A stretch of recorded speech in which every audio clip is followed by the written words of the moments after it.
Finding a hole in an air mattress can be frustrating, but it's essential to ensure a good night's sleep. Here's how to do it. Prepare the mattress. Fully inflate the air mattress so it's firm and taut.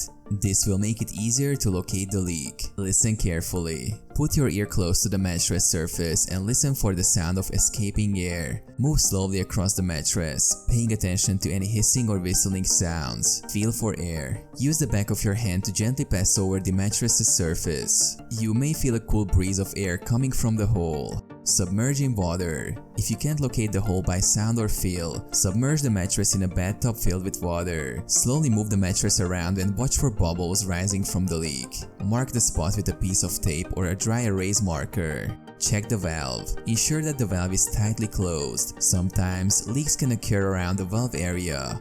Apply a soapy water solution to the valve while it's inflated to check for bubbles. Use a soapy water solution.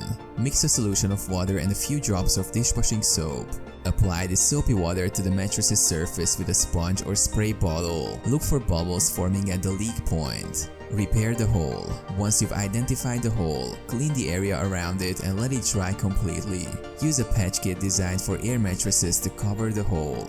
Follow the kit's instructions for the best results. Reinflate and test. After the patch is applied and dry, reinflate the mattress and ensure it holds air without any hissing sounds. Prevent future leaks. To prevent future leaks, keep the mattress away from sharp objects and use a mattress cover or pad to protect it.